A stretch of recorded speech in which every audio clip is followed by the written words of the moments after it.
Jangan sampai lolos hadirin sekalian. Kita jumpa orang lalu kita tak ajak dia kepada Allah. Ajak saja, tugas kita hanya menyampaikan agama ke telinga manusia. Tugas Allah yang mengesarkan hidayah ke hati manusia. Hanya Allah yang memberi hidayah, selain Allah tidak bisa memberi hidayah. 124.000 orang Nabi berkumpul hadirin sekalian. Kemudian mereka berjuang siang malam hendak memberi hidayah satu orang manusia yang mereka sukai, tak akan mampu tanpa izin Allah. Nabi tak bisa bagi hidayah, apalagi cuma kita. Jadi antum jangan sedih, Pak, aku sudah dakwah sama anakku tak mau ikut. Aku sudah dakwah sama istriku tak mau tutup aurat. Aku sudah ingatkan suamiku, dia tak mau sholat. Tugas kita ngapain? Menyampaikan saja, tabligh, dakwah, mengajak, dakwah wa tabligh. Itu maksud ayat itu. The best of umat. Kerja kita lebih hebat dari kerja Nabi Musa. Nabi Musa hanya untuk Bani Israel saja. Nabi Isa hanya untuk Bani Israel saja. Ada Nabi itu satu kerajaan saja. Ada Nabi itu satu kampung saja. Ada Nabi itu satu keluarga saja. Tapi kita umat Rasulullah SAW, ukhrijat linnas rahmatan lil alamin, rahmat bagi seluruh alam. Orang kafir bukan musuh kita, Pak. Orang kafir itu lahan dakwah kita. Suka tidak suka pasti mati. Everybody will die. Tapi persoalannya bagaimana we die with smile. Kita mati dengan tersenyum. Don't scare, brother. Sekarang saya bilang sama dia, saya tidak akan tanya pendapatmu. You just following me. Saya bilang, lihat, you look at my eyes, you shake my hand, you following me, I will teach you what. You must become a Muslim, brother. You must become. I promise you heaven. I promise you heaven.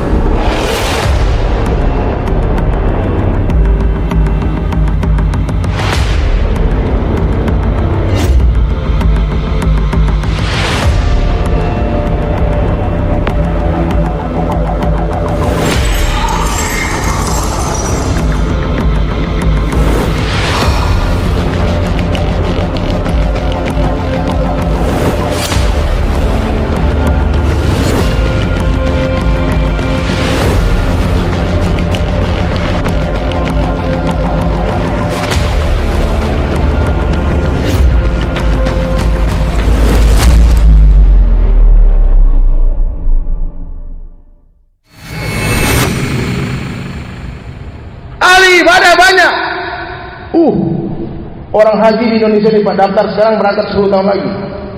Betul? Yang umrah tiap tahun banyak, ada 3 kali umrah kadang-kadang. Mana umrah lagi, Bang? Umrah lagi, iya. Oh, ahli ibadah. Saya pernah ketemu orang yang puasa Daud bertahun-tahun, belasan tahun tak putus. Sehari puasa sehari enggak. Habis Quran banyak. Ahli hadis banyak. Ada orang, Pak, saya pernah jumpa orang itu, dia sholat sunat dari Isya sampai subuh, tidak berhenti. Saya tanya berapa rakaat? 250 rakaat. Wow. Di Indonesia jangan ditanya, pesantren yang terbanyak di dunia Indonesia, masjid yang terbanyak di dunia Indonesia, jamaah haji yang terbanyak di dunia Indonesia. Ahli ibadah banyak, tapi dai tak banyak. Yang setiap hari berdakwah, di mana saja, kapan saja, jumpa siapa saja, ajak orang kepada Allah. Ini tak banyak. Ketemu satpam, tidak lupa dia ingatkan satpam, Bang, keamanan dijaga, Bang, iman dijaga juga, ya. Apa susahnya antum ingatkan itu? Ya, Pak. Jangan sampai lolos hadirin sekalian. Kita jumpa orang lalu kita tak ajak dia kepada Allah. Ajak saja, tugas kita hanya menyampaikan agama ke telinga manusia. Tugas Allah yang mengesarkan hidayah ke hati manusia. Hanya Allah yang memberi hidayah, selain Allah tidak bisa memberi hidayah. 124.000 orang Nabi berkumpul hadirin sekalian. Kemudian mereka berjuang siang malam hendak memberi hidayah satu orang manusia yang mereka sukai, tak akan mampu tanpa izin Allah. Nabi tak bisa bagi hidayah, apalagi cuma kita. Jadi antum jangan sedih, Pak, aku sudah dakwah sama anakku tak mau ikut. Aku sudah dakwah sama istriku tak mau tutup aurat. Aku sudah ingatkan suamiku, dia tak mau sholat. Tugas kita ngapain? Menyampaikan saja, tabligh, dakwah, mengajak, dakwah wa tabligh. Itu maksud ayat itu. The best of umat. Kerja kita lebih hebat dari kerja Nabi Musa. Nabi Musa hanya untuk Bani Israel saja. Nabi Isa hanya untuk Bani Israel saja. Ada Nabi itu satu kerajaan saja. Ada Nabi itu satu kampung saja. Ada Nabi itu satu keluarga saja. Tapi kita umat Rasulullah sallallahu alaihi wasallam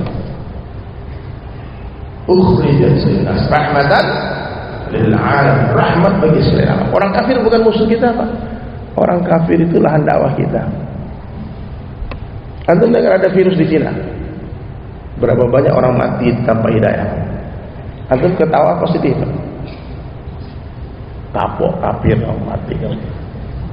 Rasulullah melihat jenazah orang Yahudi lewat depan rumah Nabi menangis.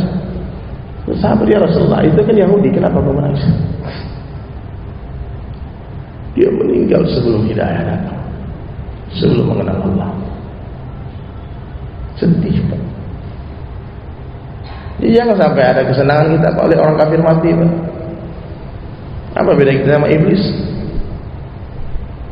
Jadi kalau mulai hari ini semua jamaah kita nih, jamaah-jamaah Darut Tauhid ini, orang tanya tentang orang jahat, kita tanya, kepada pendapatmu, bagaimana pendapatmu tentang Donald Trump? Apa jawabannya?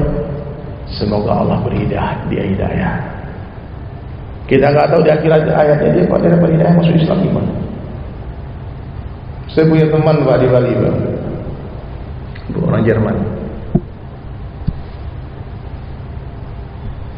Berkali-kali saya ketemu dia, saya cerita tentang Islam, dia bilang, no, I don't like Islam. No. Dia senyum-senyum aja. Islam teroris, Islam radikal, Islam ekstrim, ISIS, Taliban, demonstration. Ya Pak, orang Jerman. Terus saya doa sama Allah, ya Allah beri hidayah orang ini, ya Allah dia orang baik ini. Dia cuma salah informasi tentang Islam. Terus dakwah, tiap ketemu dakwah aja masuk Islam, tiap ketemu dakwah aja masuk Islam. Tunjukkan akhlak Islam kepada dia. Satu hari saya pindah di Jakarta, dia masih di Bali, dapat telepon, dokter telepon, dia bilang sama orang-orang di rumah sakit, harus ke Bali. Ini ada teman disuruh saya dan keluarga ke Bali. Orang Jerman sakit kanker lambung. Kata dokter, prediksi kami cuma 2 minggu lagi, paling lama 2 minggu lagi. Terbang saya, soalnya itu ada acara di Bali sama Opik, konser di LP di Tahanan Kerobokan. Habis itu saya datang ke sana. Saya datang sore. Saya datang, dia kurus, udah kena infus makan. Saya datang, mata dia berkaca-kaca. Saya bilang, how are you brother? Dia bilang, I scared to die. Bye-bye. Aku takut mati. Tapi kata mau mati, feeling. Saya bilang, everybody will die, brother. Semua orang pasti mati. Orang kaya mati, orang miskin mati. Suka tidak suka pasti mati. Everybody will die. Tapi persoalannya bagaimana we die with smile. Kita mati dengan tersenyum. Don't scare, brother. Sekarang saya bilang sama dia, saya tidak akan tanya pendapatmu. You just following me. Saya bilang, you look at my eyes. You shake my hand. You following me. I will teach you one word. You must become a Muslim, brother. You must become. I promise you heaven. I promise you happiness. Allah will waiting for you there. Allah akan tunggu kamu di sana. Subhanallah, jam 4 sore dia bersyahadat, Pak sore. Saya kasih satu tasbih.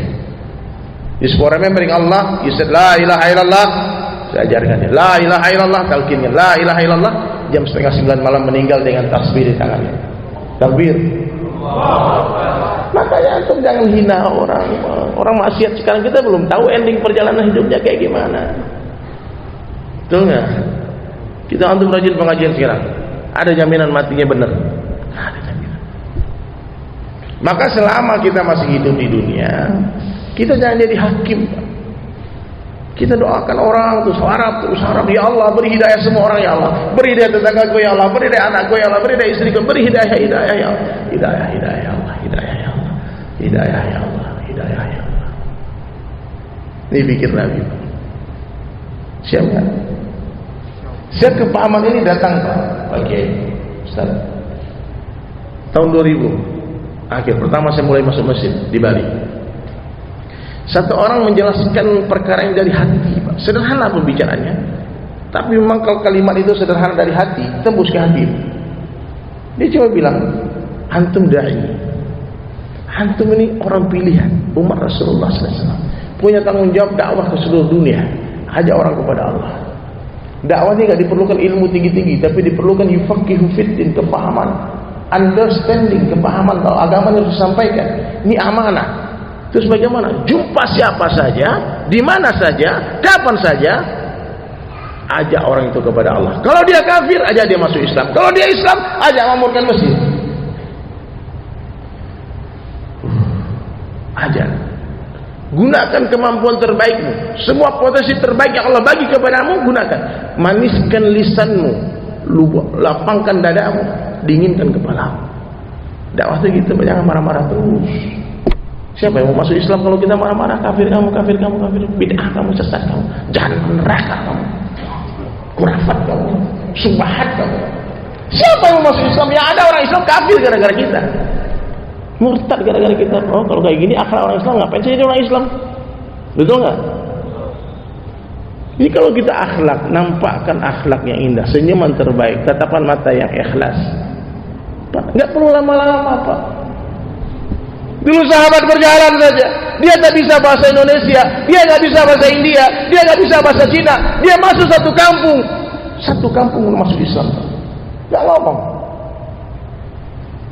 Orang bertanya, apa jawaban mereka? Kunu mislana, jadilah seperti kami. Mereka tanya, bagaimana supaya bisa seperti kamu? Qul la ilaha illallah tuflih, kamu selamat. Maka jangan heran, Pak, dulu para wali-wali Allah begitu dahsyatnya agama di diri mereka, hidup agama dari ujung kepala sampai ujung rambut, sampai ujung kaki, Pak, ujung rambut sampai ujung kaki, sunnah Nabi ada di tubuh mereka. Orang melihat kipasan sorbannya, orang dapat hidayah. Orang melihat senyumannya, orang dapat hidayah. Orang bertransaksi dengan dia, orang dapat hidayah. Orang ingin masuk Islam. Sekarang orang lihat kita, orang pengen murtad, kan aneh.